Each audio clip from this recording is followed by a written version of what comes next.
Hello friends, आज हम एक नया टॉपिक स्टार्ट करने जा रहे हैं जिसका नाम है ग्लाइकोलाइसिस।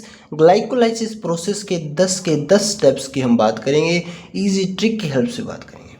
सबसे पहले आपने अगर ग्लाइकोलाइसिस का इंट्रोडक्शन वीडियो नहीं देखा है तो उसे देख लीजिए, जहां पर हमने उसकी जनरल इंट्रोडक्शन, उसकी डिस्कवरी, उसकी क्या रिएक्शन होती है, उसकी बात हमने की है। तो चलिए स्टार्ट करते हैं ग्लाइकोलाइसिस का फर्स्ट स्टेप।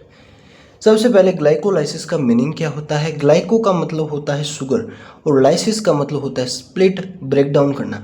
यानी हम यहाँ पर शुगर को तोड़ेंगे। क्यों तोड़ेंगे? क्योंकि फोटोसिंथेसिस की हेल्प से जब प्लांट्स ने फूड बनाया था, ग्लूकोज बनाया था, तो क्या किया था उन्होंने, जो सन की लाइट है, लाइट एनर्जी है, उसको chemical energy carbon carbon bond के अंदर स्टोर की थी। उसी एनर्जी को हम निकालने के लिए इस कार्बन कार्बन बॉन्ड को तोड़ेंगे। इस ग्लूकोज को आप ब्रेक डाउन कर रहे हैं। ग्लाइकोलाइसिस का प्रोसेस सभी जो है ऑर्गेनिजम्स के अंदर होता है। यहाँ पर हम सबसे पहले ग्लूकोज लेंगे, यानी C6H12O6। ग्लूकोज का एक मॉलिक्यूल हमने लिया है। अब ग्लूकोज जो है बहुत ज़्यादा ढीठ है, बहुत ज़्यादा जो है बदमाश है। ये कहता है मैं अपनी एनर्जी किसी को नहीं दूंगा। अब क्या करेंगे, तो हम क्या करेंगे, बातों से तो हमने इसे बहुत समझा लिया। अब क्या करेंगे, तो अब हम जो है इसके ऊपर जो है इसको पेन देंगे। क्या देंगे? इसको दर्द देंगे। कैसे दर्द देंगे? तो सबसे पहले हम इसको फास्ट चुभाएंगे। एक फास्ट चुभाई मतलब एक फॉस्फेट दिया इसको, फास्ट चुभाई से सुई की तरह समझ लीजिए, जैसे सुई चुभाई इसको जोर से सुई चुभाई। तो ये क्या हो गया, सुई इसके जो है बॉडी पर ही टच है अभी तक, छठे कार्बन जो लास्ट कार्बन है उस पर हमने चुभाई है। तो ये बन गया है ग्लूकोज 6 फॉस्फेट। इसको एकदम से दर्द हुआ बहुत ज़्यादा, परंतु इसने अपने दर्द को छुपा लिया ताकि हमें पता ना चले कि हमें दर्द हुआ है, क्योंकि फिर ये सोचेगा कि मैं वीक हो गया। ऐसा नहीं है। तो यहाँ पर ग्लूकोज 6 फॉस्फेट जो है, अब जो है आपको पता है पहले पहले लगती है तो इतना ज़्यादा दर्द नहीं होता, परंतु कुछ देर बाद उसका इफेक्ट पता चलता है असली। तो कुछ देर बाद जो है उसको दर्द और ज़्यादा बढ़ गया, तो फ्रक्टोज 6 फॉस्फेट के अंदर कन्वर्ट हो गया। फिर से अपना दर्द छुपा रहा है, कभी हो रहा है कभी छुपा रहा है। तो ये इंटर कन्वर्टेबल होता है, ग्लूकोज 6 फॉस्फेट फ्रक्टोज 6 फॉस्फेट के अंदर कन्वर्ट हो गया। पहले स्टेप जो है ग्लूकोज से ग्लूकोज 6 फॉस्फेट, जहाँ पर हमने इसको एक फास्ट चुबाई मतलब एक एटीपी से एक फॉस्फेट दिया तो एक एटीपी बन गया। यहाँ पर हेक्सोकाइनेज एंजाइम यहाँ पर लगता है। जब भी एटीपी का यूज़ करेंगे तो काइनेज एंजाइम लगेगा, ये ध्यान रखें आप। अच्छा, उसके बाद क्या होगा, ग्लूकोज 6 फॉस्फेट फ्रक्टोज 6 फॉस्फेट के अंदर कन्वर्ट हो गया। कार्बन 6 के 6 उतने ही हैं। अब क्या होगा, फिर भी जो है ये नहीं माना, तो अब क्या करें, अब एक और फांस इसको चुभाते हैं। तो एक और फांस इसको चुभाई, एक एटीपी का यूज़ करके एक फॉस्फेट इसको दिया और एक एडीपी बना दी। अब दोबारा जब इसको फांस चुभाई ना, तो क्या हुआ, ये कन्वर्ट हो गया फ्रक्टोज 1,6 बिसफॉस्फेट। अब की बार जो है पहले नंबर के कार्बन जो है वहाँ पर हमने फांस चुभाई, और दोबारा जब फांस चुभाई ना तो ये बहुत ज़्यादा रोने लगा। इसे बहुत ज़्यादा पेन हुआ। पहली बार भी पेन हुआ पर उसने छुपा लिया, अपने जो है फीलिंग्स को, इमोशंस को बाहर नहीं आने दिया। परंतु दूसरी बार चुभाई ना तो उसने उसका जो फीलिंग्स है बाहर आने लगी। फ्रक्टोज 1,6 बिसफॉस्फेट के अंदर कन्वर्ट हो गई। 2 फॉस्फेट ग्रुप है पहले नंबर और छठे नंबर पर, ये 6 के 6 कार्बन है। अब दूसरी बार जब फांस चुभा दी ना तो ये पागल हो गया और धाप गया। मतलब ये किसके अंदर कन्वर्ट हो गया, पागल और धाप के अंदर कन्वर्ट हो गया। पागल हो गया एकदम, जो है बुरी तरह से करने लगा और हमसे माफ़ी मांगने लगा, प्लीज़ मुझे माफ़ कर दो, मेरे अंदर जितनी भी एनर्जी है ना तुम ले लो सब कुछ, प्लस प्लीज़ अब की बार जो है फांस मत चुबाना। हमने कहा चलो ठीक है, तेरी जितनी भी एनर्जी है ना वो सब दे दे हमें। तो फ्रक्टोज 1,6 बिस फॉस्फेट कन्वर्ट हो गया 3 पागल और धाप के अंदर। ये दोनों एक दूसरे के अंदर क्या है, इंटर कन्वर्टेबल होते हैं, तो आइसोमेरेज एंजाइम लगता है। जैसे जो इंटर कन्वर्टेबल सेकंड स्टेप था वहाँ पर क्या लगा था, हेक्सो आइसोमेरेज एंजाइम लगा था ना। ये देखो हेक्सो आइसोमेरेज, आइसोमर आपने पढ़े होंगे जो एक दूसरे के अंदर इंटर कन्वर्टेबल है, एक जैसे होते हैं, आइसोमर स्ट्रक्चर होती है। यहाँ पर जो है चौथे स्टेप के अंदर याद रखें एल्डोलेज एंजाइम लगता है, और ये भी एक इरिवर्सिबल रिएक्शन है। 4 स्टेप तक तो 6 के 6 कार्बन इंटैक्ट है, परंतु अगले ही स्टेप के अंदर 5वें स्टेप के अंदर क्या हुआ, ये दोनों 3-3 कार्बन के अंदर बंट के ट्रायोज फॉस्फेट इसे कहते हैं। इसकी फुल फॉर्म क्या होती है, इसकी फुल फॉर्म है 3-फॉस्फोग्लिसरैल्डिहाइड, और इसकी फुल फॉर्म है डिहाइड्रोक्सी एसीटोन फॉस्फेट। ये दोनों एक दूसरे के अंदर इंटर कन्वर्ट हो जाते हैं, इसे ही यहाँ पर आइसोमेरेज एंजाइम लगता है। यही 5वां स्टेप है। छठे स्टेप के अंदर क्या करेंगे, आगे के सारे स्टेप जो है इसके अंदर भी सेम होंगे और इसके अंदर भी सेम होंगे, तो मैंने अलग अलग ना लिख कर इसको ही जो है इसके ही 2 मॉलिक्यूल मैंने बना लिए हैं। ये देखो 2 मॉलिक्यूल बना लिए हैं 3 पागल के, जो कि 3 कार्बन का है। अब यहीं से जो है आगे हम बात करेंगे। पहले के 5 स्टेप आपको लर्न हुए कि नहीं हुए अच्छे तरीके से। मैं एक बार दोबारा बता देता हूँ।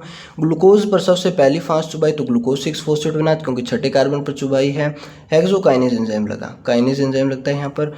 दूसरी बार जो पहली बार फास्ट चुबाई ना, तो ये एक दूसरे कभी दर्द होता है कभी नहीं होता, तो फ्रक्टोज 6 फॉस्फेट के अंदर कन्वर्ट हो गया।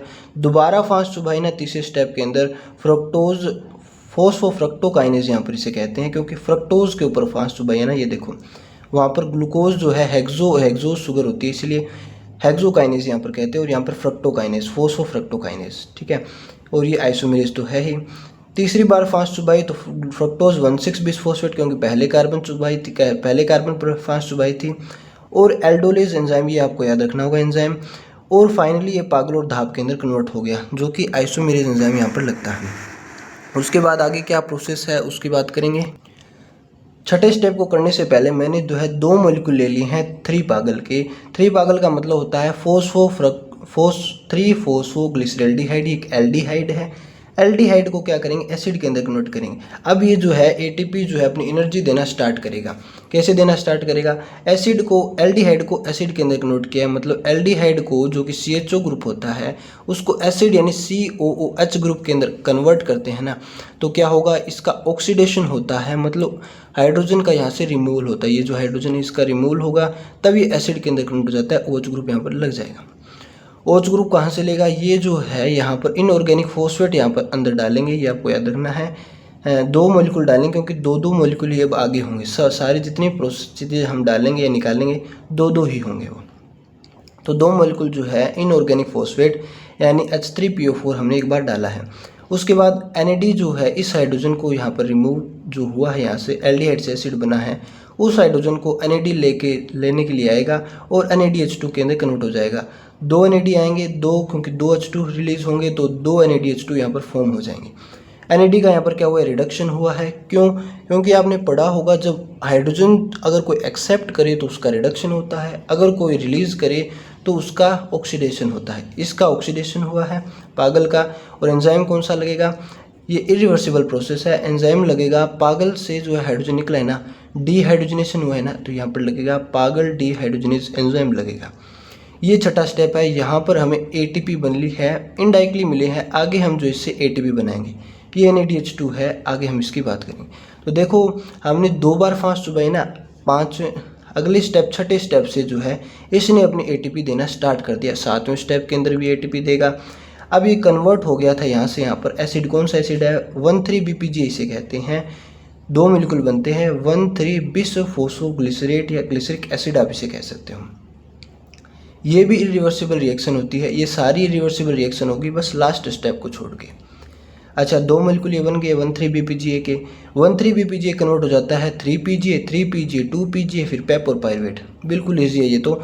अब 1,3-BPGA के अंदर क्या होगा, 1,3-BPGA जो है 3PGA यानी 3-फोस्फोग्लिसरेट या ग्लिसरिक एसिड के अंदर कन्वर्ट होगा। 2 मॉलिक्यूल है, इरिवर्सिबल रिएक्शन है। अब ये देगा हमारी डायरेक्ट ATP देगा, डायरेक्ट ट्रांसफ़र कर देगा अपना 1 फॉस्फेट, 20 फॉस्फेट, 2 फॉस्फेट है ना यहाँ पर, 1 नंबर और 3 नंबर पर, तो 1 फॉस्फेट ये हमें दे देता है। तो किसके अंदर, यहाँ पर 2 ADP आएंगे क्योंकि 2 मॉलिक्यूल है ना, अपना जो फॉस्फेट देंगे तो बना देगा ATP, 2 ATP बना देती है। डायरेक्ट ATP हमें यहाँ पर मिली है, इसीलिए इसे कहते हैं सबस्ट्रेट लेवल की फॉस्फोराइलेशन। 7वें स्टेप के अंदर कौन सा एंजाइम लगता है, फॉस्फेट का ट्रांसफ़र हुआ है ना, ट्रांसफॉस्फोराइलेज इसे कहते हैं, राइलेशन, फॉस्फोराइलेशन हुआ है ना यहाँ पर, तो ट्रांसफ़र हुआ है फॉस्फेट ग्रुप का। यहाँ पर देखो ADP डाईफॉस्फेट से ट्राईफॉस्फेट बन गया, 1 फॉस्फेट ऐड हो गया ना, तो ट्रांसफॉस्फोराइलेज एंजाइम यहाँ पर लगेगा। अब क्या होगा, अगले 8वें स्टेप के अंदर क्या होगा, 2 मॉलिक्यूल 3PGA से 2 मॉलिक्यूल बन जाएंगे 2PGA के। 2PGA का मतलब 2-फोस्फोग्लिसरेट या ग्लिसरिक एसिड आप कह सकते हो। ये भी रिवर्सिबल रिएक्शन है, मैंने कहा सारे रिवर्सिबल रिएक्शन है यहाँ पर, तो सिर्फ एक लास्ट स्टेप को छोड़ के। अब यहाँ पर क्या होगा, यहाँ पर एंजाइम लगता है म्यूटेज। कौन सा म्यूटेज है, फोस्फोग्लिसरेट म्यूटेज एंजाइम लगता है। यहाँ पर कुछ नहीं मिलेगा। तो पहले 2 स्टेप के अंदर अपनी लगभग एनर्जी इसने दे दी है, अब लास्ट स्टेप के अंदर ही देगा। समझ में नहीं है, छठे स्टेप के अंदर दे दी, 7वें स्टेप के अंदर, और एक 10th लास्ट स्टेप जो है 10वां स्टेप यहाँ पर देगा। अच्छा, अब क्या करेंगे, 2PGA आपने बना लिया है। 2PGA के बाद आप बनाओगे पेप। पेप का मतलब होता है फोस्फोइनोल पायरुवेट। जब जो है इससे कैसे लर्न करें, तो पेप का ऐसे याद रख लो, पेप्सी आपने बहुत ज़्यादा पी ली तो आपको क्या होगी, एसिडिटी होगी। तो आपने वाटर निकाला, एक गिलास यहाँ से क्या निकाला, वाटर निकाला, 1 से 1 निकलता है, 2 मोलिकुल से 2 निकलेगा, 2 H2 यहाँ पर निकल जाता है, इरिवर्सिबल रिएक्शन है। वाटर निकाला और वहाँ उसमें इनो डाल के पिए आपने, ताकि जो है आपका जो है पेट सही हो जाए, एसिडिटी सही हो जाए। तो इनोलेज एंजाइम यहाँ पर लगता है, 2 मोलिकुल जो है पेप के यहाँ पर बन जाते हैं। बस इतना ही याद रखना है। लास्ट स्टेप जो 10वां स्टेप है, पेप यानी फोस्फोइनोल पायरुवेट कन्वर्ट हो जाता है पायरुवेट या पायरुविक एसिड के अंदर, 2 मोलिकुल के अंदर। मैंने कहा आपको लास्ट स्टेप के अंदर फिर से ATP मिलेगी, तो 2 ADP आते हैं और 2 ATP बन जाती है। यहाँ पर भी सबस्ट्रेट लेवल फॉस्फोराइलेशन होती है। एक मैंने कहा 7वें स्टेप के अंदर हुई है यहाँ पर, और एक हुई है आपके 10वें स्टेप के अंदर। यहाँ पर कौन सा एंजाइम लगता है, पायरुवेट काइनेज लगता है। क्योंकि क्या हुआ है, फाइनली पायरुवेट बना है, तो पायरुवेट काइनेज आपको याद रखना होगा। जैसे पहले स्टेप के अंदर हेक्सोकाइनेज था, और तीसरे स्टेप के अंदर जैसे फोस्फोफ्रक्टोकाइनेज था। कंप्लीट मैं आपको जो है एक बार रिकैप करवा देता हूँ, कंप्लीट प्रोसेस का क्विक रिवीजन करवा देता हूँ। तो ग्लूकोज से सबसे पहले क्या बना, ग्लूकोज 6 फॉस्फेट। क्यों, क्योंकि पहली फांस हमने चुबाई, 1 फॉस्फेट दिया, हेक्सोकाइनेज एंजाइम लग गया। फिर जो है ये कन्वर्ट होगा, कभी दर्द हो रहा था, नहीं हो रहा था, तो फ्रक्टोज 6 फॉस्फेट कन्वर्ट हो गया। फ्रक्टोज 6 फॉस्फेट के बाद क्या हुआ, एक और फांस चुबाई हमने दोबारा, तो फ्रक्टोज 1,6 बिस फॉस्फेट के अंदर कन्वर्ट हो गया। आपके बाद बहुत ज़्यादा दर्द हुआ, पागल बन गया था ये। एक्सो आइसोमेरेज यहाँ पर लगा, और यहाँ पर फोस्फोफ्रक्टोकाइनेज, यहाँ पर एल्डोलेज, ये इरिवर्सिबल रिएक्शन है साथ में।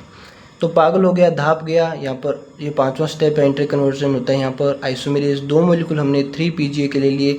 यहाँ पर क्या हुआ, अब ATP देना ये स्टार्ट करेगा। कैसे स्टार्ट करेगा, 2 मोलिकुल लिए 3 पागल के, तो ये कन्वर्ट हो जाता है 1,3-BPGA, एल्डिहाइड एसिड के अंदर कन्वर्ट हो जाता है, तो हाइड्रोजन रिमूव करेगा। NAD इसको हाइड्रोजन को लेने के लिए आएगा, तो 2 मोलिकुल बन जाएंगे NADH2 के। यहाँ पर कौन सा एंजाइम लगेगा, पागल से हाइड्रोजन निकला है ना, तो पागल डिहाइड्रोजनेज एंजाइम लगेगा, इसका ऑक्सीडेशन हुआ है, ऑक्सीडेशन रिएक्शन है ये। 1,3-BPGA से क्या होगा, यहाँ पर साथ में जो है इनऑर्गेनिक फॉस्फेट भी दिया गया। 1,3-BPGA से क्या होगा, 3 PGA से 2 PGA से पेप और पायरुवेट। 1,3-BPGA से 3 PGA, यहाँ पर भी एक ATP देगा 7वें स्टेप के अंदर, और वो डायरेक्ट देगा, सबस्ट्रेट लेवल की फॉस्फोराइलेशन होती है, ट्रांसफ़र कर रहा है फॉस्फेट ग्रुप को, तो इसे कहते हैं ट्रांसफॉस्फोराइलेज कहते हैं। अब 3 PGA से क्या होगा, अब बनाएगा 2 PGA। यहाँ पर कुछ नहीं होता है, एंजाइम लगेगा म्यूटेज। उसके बाद क्या होगा, 2 PGA से देगा पेप 2 मोलिकुल। यहाँ पर क्या होगा, यहाँ पर जो है पेप्सी आपने बहुत ज़्यादा पी ली है, तो 1 गिलास पानी निकाला, इन्हें उसके अंदर डालकर जो है आप जो है एसिडिटी को सही किया। पेप से फाइनली बन गया आपका पायरुवेट। पायरुवेट के अंदर क्या होगा, पायरुवेट के अंदर कुछ नहीं है, पेप से पायरुवेट बनता है। लास्ट स्टेप के अंदर फिर से सबस्ट्रेट लेवल की फॉस्फोराइलेशन होगी, पायरुवेट काइनेज एंजाइम लगता है, 2 ADP से 2 ATP का फॉर्मेशन हो जाता है। थैंक यू फ्रेंड्स, आपको समझ में आया कि नहीं आया, कमेंट्स में ज़रूर बताना।